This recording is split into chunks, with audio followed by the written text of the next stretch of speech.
Well, how did the housing market do this past week up here in the Jacksonville metro area? Well, up here we're going to find out what happened. Here in the North Florida area, housing sales of resales went down 35%. New home construction sales dropped 50%.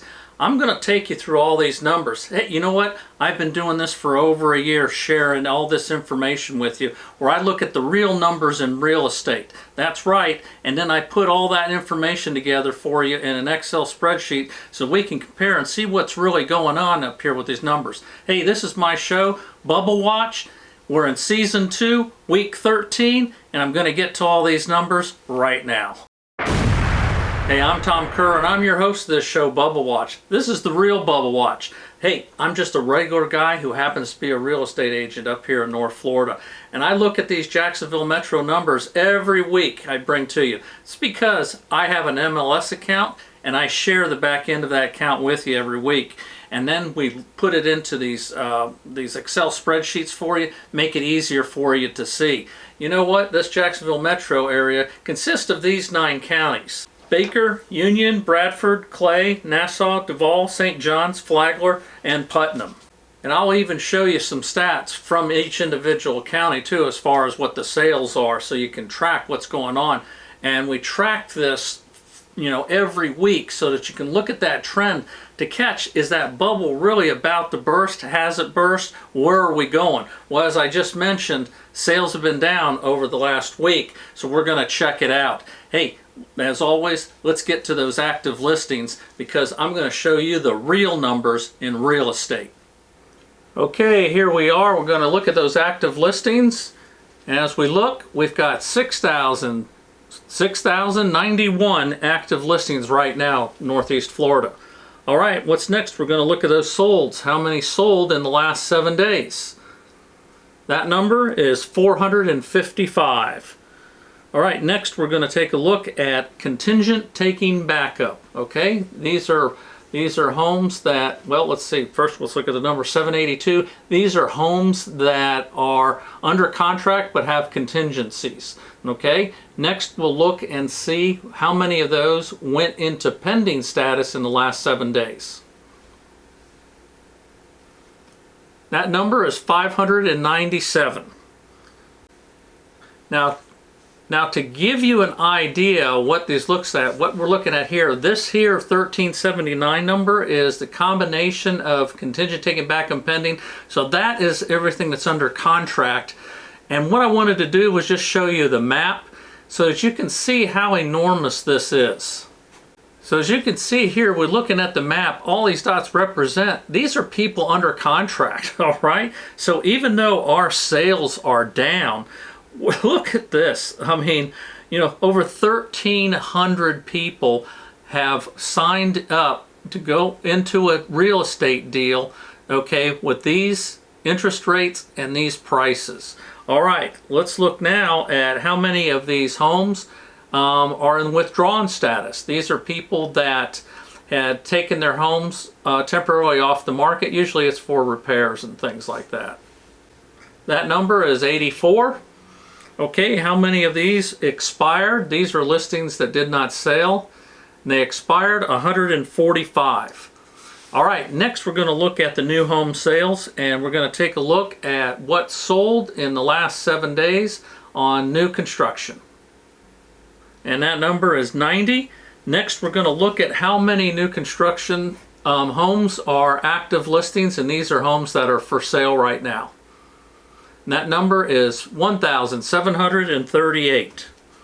Okay, the next thing I do is I look and see the amount of homes that are active for sale but are in foreclosure status, and that would be foreclosure, pre-foreclosure, and short sales. In the foreclosure status, there's 21.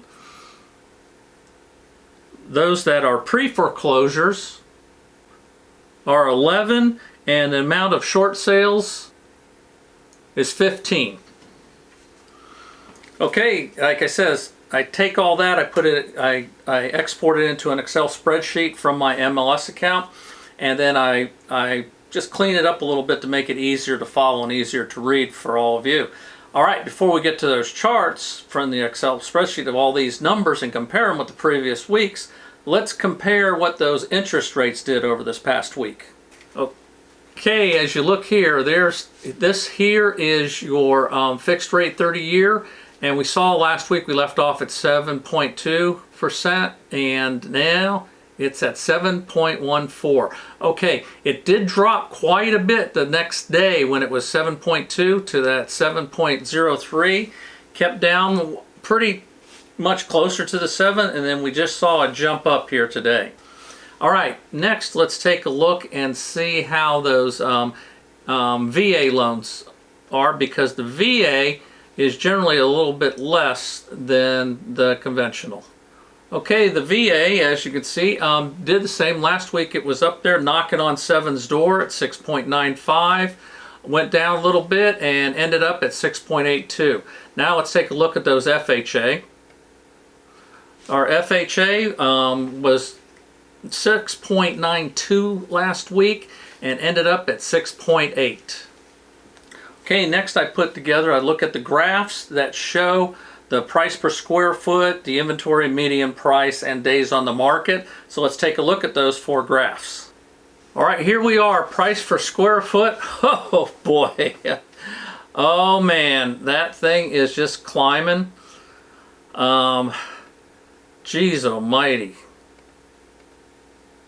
Well, this here, we're at 6 months out. I like to look here, look at the 1 year, and you can see, but really what shows what's going on here, when we go look at that 3 year out, and then look at that there, how, you know, just like how it went up so much, hit that top hump, started coming down, all right? When it started coming down around here in this area, that's when everyone said we were crashing, the bubble burst, and it's all over. Well, you know, apparently the graph didn't think so. All right, now let's go look at the next door at the for sale inventory. Okay, here's our inventory. Let's narrow it down to the 6 months. And we can see and zoom in there how that inventory was creeping back up, but it started to level off a little bit. Still a little bit edging up, but it really slowed down. We took the edge off of that upward trend that was happening. So there is an inventory problem. I definitely know it when I go out there and I'm showing houses. There is a lot less desirable houses for a lot of buyers to look at what they're looking for. And what does create a problem for the buyers right now too is because buyers are looking, especially in Florida, for something that they can insure without a problem. And that is a problem, okay, because of, you know, some of these homes got problems with getting them insured, and that's a big thing now. A selling point is if your home is insurable, I mean, you're going to have more people looking at it and more sales. Let's look at these other graphs. All right, here, median price, and of course that does go with the price per square foot. It follows pretty much that same line. All right, let's bring this down to 6 months, and there you can see, I mean, man, that's a pretty solid rocket launch there of the median prices going up. All right, let's look next on days on the market. All right, we've seen how it's been dropping off. Let's narrow it down to the 6 months. There we go, and we see it dropping again, okay? Houses are staying on the market a little less. I mean, so, you know, people are scooping things up. And we try to watch this along with that, you know, price above list chart that I'm going to show you. How many homes, the percentage of homes that sold above that. You know, these prices going up, like what I showed you in these graphs here, how much they've gone up. We're looking at the median price, but also that price per square foot. This probably gives you a little bit of answer to it. I mean, people are looking, a lot of people are saying, man, Florida's just getting unaffordable for me to live. Well, probably you are feeling that, and let me show you something. All right, let's look at this headline. The Great Wealth Migration, the flow of high income earners across states. Okay, now this is across the country. So we scroll down, and what do we see out of here? The top 9 states with the largest net positive tax income migration. All right, Florida, number 1. Okay, Texas, number 2. All right, here are the states with the most significant net positive inflow of wealth ranked. Okay, now these are people that have money that are escaping to Florida. All right, let's look at the other side. State with the largest net negative tax income migration. Well, no surprise to those of us here in Florida, but California is number 1, New York 2nd, Illinois 3rd, New Jersey 4th, Massachusetts 5th. As we see here, number 1, Florida, a surge in net income migration. Over the past year, the economic spotlight has focused on Florida as it leads the nation in net income migration. Okay? Money goes to where it is treated best. And right here we can see Florida is, high income earners just love Florida. Okay? So there you go. Okay? What's driving prices up?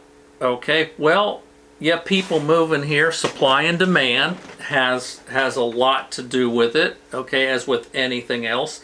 But also the buyers, okay, the buyers come in with more money, okay, so people with more wealth, they can put those, those offers, higher offers on stuff, and we're starting to see some of those multiple offers and above list price offers going up, as I show in the houses of the week. All right, now let's look at those charts that I put together from those numbers we took out of the MLS. All right, here we look at all those things that I showed you in the beginning there. We'll follow these yellow columns, and this column over here is this week, Season 2, Week 13, and these are the numbers that we pulled. And as you can look at these other weeks, those are highlighted in yellow. The ones that aren't in yellow are the previous year, 1 year ago, week 13 a year ago, and then the year-over-year percentage. Okay, let's start off here. We see the active listings, 6,091, sold 455, contingent taken back up 782, pending 597, 1379 total under contract, 84 people withdrew, 145 expired, 90 new homes sold, and 1,738 new homes in active status. All right, now if we look at last week's 703 homes sold to this week's 455, that's a drop of about 35%. Okay, now if we look at the new homes, last week 182 new homes sold, this week 90, there's a drop of about 50%. But something that I thought was interesting, even myself, I love looking at these charts and find it interesting. Take a look at this, all right? Homes sold. Let's go there to week 11, okay, just 2 weeks ago, 561. Last week, 703, and then we dropped to 455. But what happened last year? Look at last year, week 11. 528, all right? Week 12, 692, a tremendous jump. I mean, almost identical. And then this week, week 13, 439. I mean, these numbers are almost the same. I mean, and this is a year separate, okay? But that pattern is, man, it's spooky. I mean, how last year, okay, at this time, I mean, that those numbers were doing that, like that they followed the same pattern. That's what I love about what I do with the show Bubble Watch, where I put it like this so that you can follow these numbers too. And then also this chart, this Excel spreadsheet, you can get this Excel spreadsheet to you. It's in my weekly newsletter. So all you got to do is subscribe to the newsletter, send me an email or a text, and then I'll put you on the list, and you can download this and look all the way from week 1 without having to look at all the videos. All right, let's look at those rest of those numbers. Okay, the next chart we're going to go to is the ones that show 500,000 and above. Okay, these is the percentage of homes that sold at 500,000 above, and 27%. So we see it's just down a little bit, but about the same as the previous. Okay, homes that sold under list, 65%, about the same as the last couple of weeks. Homes that sold at list, 16, close to it. And homes that sold above list, 19, down from the last 2 weeks, but still pretty high considering this environment we're in, with the high interest rates, you know, and the low inventory, and the home prices being what they are. You're still seeing 19% putting in for above the list price. Okay, now let's see, how did people pay for those homes? Okay, for here we take a look. 31% cash. That is a jump. It goes back, we haven't seen that since week 10 there. 31% cash. That, to me, that's still amazing. 41% conventional loan, 13 FHA, 13 VA, and 2% other. Okay. You know, that cash, you know, I mean, it could go with that article that we just saw where the people with the wealth are moving to Florida and they got the cash, you know, it shows. Okay. So even we got the sales are down, you know, 35% from last week, but the amount of sales of cash jumped up. All right, let's check out some more graphs or more charts. All right, here's those foreclosure numbers we talked about. Okay, now these are homes that are actively for sale. Okay, the number of homes that are in this status that are actively for sale, not the actual foreclosures up here in the Jacksonville metro area. All right, there we go. 21 in foreclosure status, 11 are pre-foreclosures, 15 short sales. So a total of 47. Okay, that is a jump from last week, but we saw it higher in week 11. Okay, and back in week 8 and 7, we were even at 45. All right, new construction. There we go. Homes that sold under list, 45% less. Okay, that's a pretty good drop. So where is that number moving to? Homes that sold at list. So an increase in that. More homes are being sold at their asking price, but still 32% of the homes sold in new construction are selling above list price. These homes, when they put in their list price, okay, they'll put them in the MLS as they're building from the beginning. Okay, I mean, they're just haven't even poured the foundation yet, and they'll put it in the MLS for sale. And they anticipate 4 or 6 months out, depending. Okay, so what has happened is we're seeing at the time they put those out, say, you know, the beginning of the year, well, prices have gone up on a lot of homes. So they've raised their prices, and you know what? They're getting people to buy them. So, all right, now what I do is I take a look at the MLS Advantage, which is something that takes in all our other MLS boards around this area. And so we're going to take a look at that and see what those sold, because they cross-sell, because those are different than the sold numbers for the Northeast Florida. So let's look at the MLS Advantage.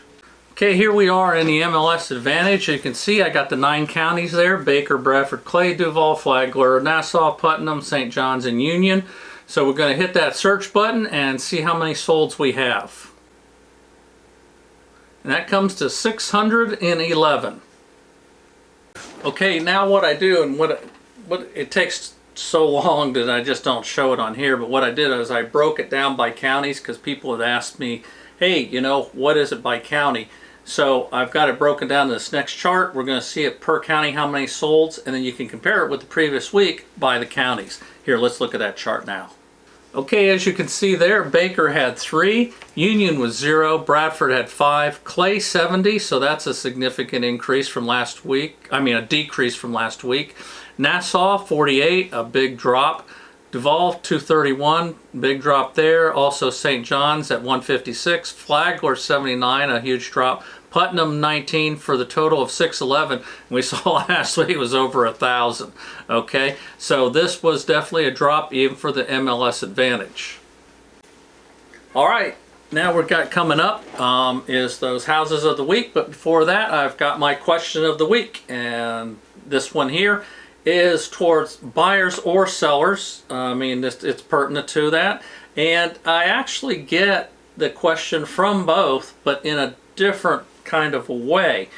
This has to do with the purchase and sale agreement. So if you're buying a home, okay, and the offer is written on this purchase and sale agreement, okay? Now, at the bottom of it, there is a time of acceptance. And what this does is it gives the seller time to look over the offer before they make a decision. Now, the questions I get, okay, from buyers usually are like, how much time should I give? Okay, should I give the buyer, the seller, like a day, 2 days to look over it? Because they're afraid, like if they give them too much time, well, other offers are going to come in. Well, yeah, that is the risk. But if you give too short a time, you could get lost out of the offer. I'll show you in a second here what it looks. And then the sellers are asking, what happens if I don't respond by this time and all that? Is the offer still acceptable and all this? Let me show you where it's at on the contract and what the wording looks like. Okay, right here is the part we're talking about, time of acceptance. And right there it says, this offer, if not signed by buyer and seller and delivered to the buyer and seller or their respective brokers on or before a certain time. So we fill in that time there, so we can put, like, say, 5 o'clock p.m. and then we'll put in here for Saturday. Okay, so we have the date. Now this is important. This offer will be deemed withdrawn, and the time for acceptance of any counteroffer shall be so many hours after. Okay, what it is right there where I got the date, on or before 5 o'clock on 8/12, okay, this offer will be deemed withdrawn if it's not signed by that date. All right, and that time, okay, so that's important. So what happens is, man, this is where it all depends on who you pick as your real estate agent to work with you.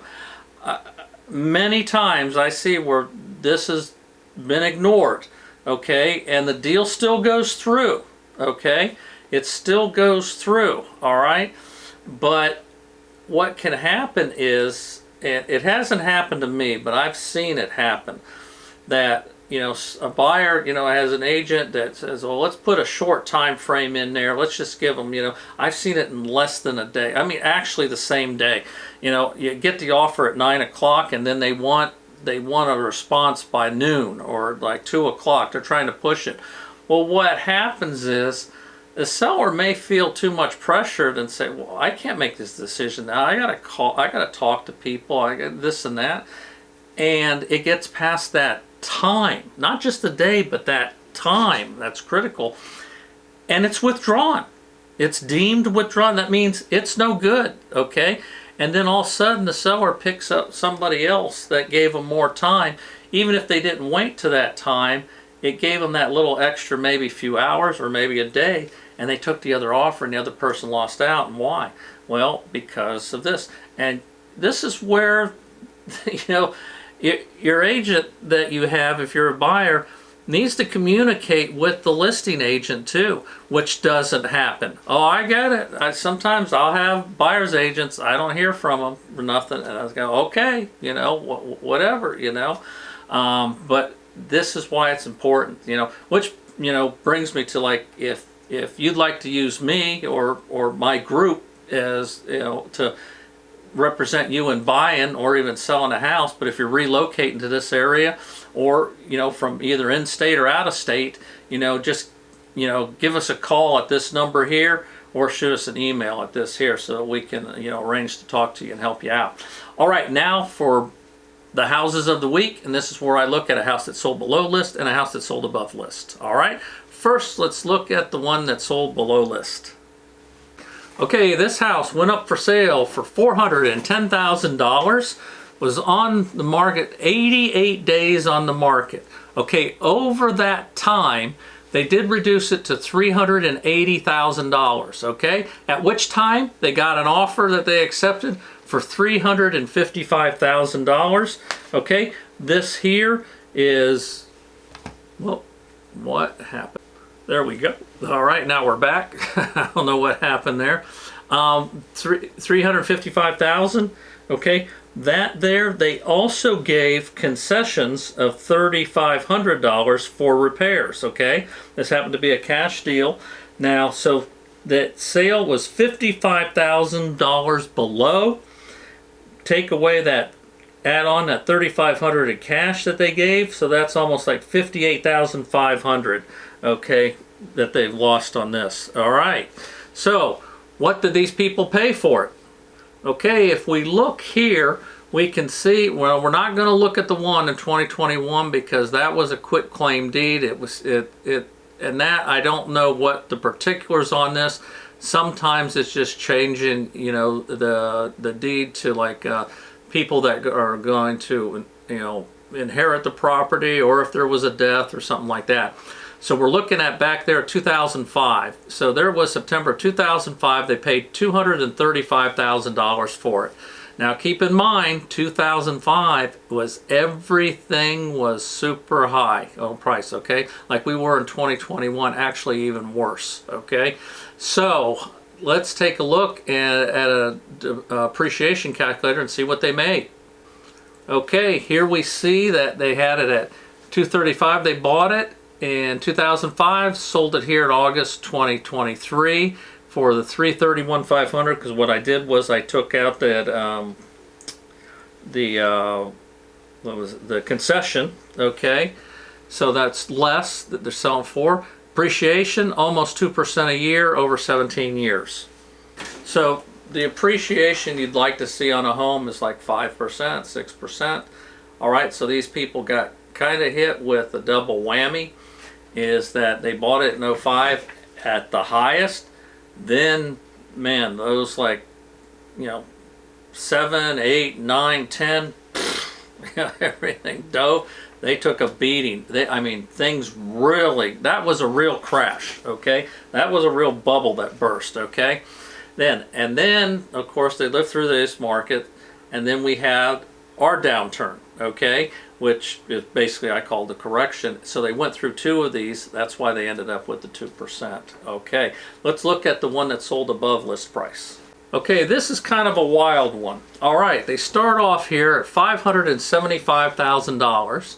It's only on the market for 28 days. Okay, so here we've got a short time on the market. But during that time, they increased the price from $575,000 to $710,000. All right.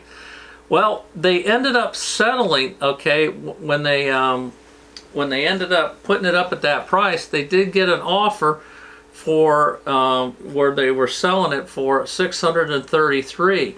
But okay, there's more to it than that.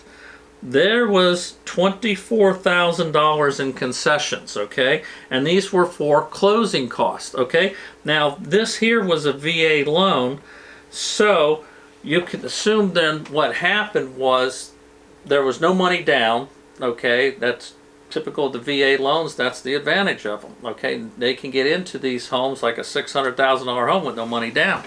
Of course, your payments are going to be up there. But maybe they didn't have money for a down payment. Well, they didn't have money either for closing costs. And something like this, $24,000 would be the closing cost of your financing.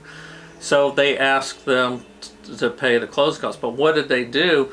They probably, you know, just, that's where that's why this here is, you know, a sold above, you know, house of the week, is because they paid more than that. So the price was upped on that house. Again, the risk you have is it's going to get appraised on that higher amount. And so if that higher amount appraises, you're okay. If it doesn't appraise, then you got a problem, especially when the buyer doesn't have the cash to make up the difference. If the seller wants to reduce the price, then it'll all work out. If they don't, then it goes. All right, let's see what this seller paid for the house. Okay, they bought the house in 2019 and paid $356,000 for it. I can already tell they're sitting good because it was 2019, and that's when home prices were affordable and good. So this house here then, $356,000. It's a nice house. That's what it was worth, okay? And then of course we went through all this mess in 2021, and then we're doing it again in 2023. So let's look at that appreciation calculator. All right, here they bought it at 356. Okay, I adjusted it to 609 to take out that 24,000. Okay, that they gave towards closing costs. Still, even with that, had it for 4.3 years, 13%, over 13% appreciation. Okay, so if you're one of those people that bought a house in 2019, 18, around then, even 2020 and some, you may be in this same position. All depends on what you got to put into it, you know. So, you know, I've given you the numbers. This is week 13. Lucky 13 for some, unlucky for some, I guess. But next week, we're week 14. Until then, I'm out of here.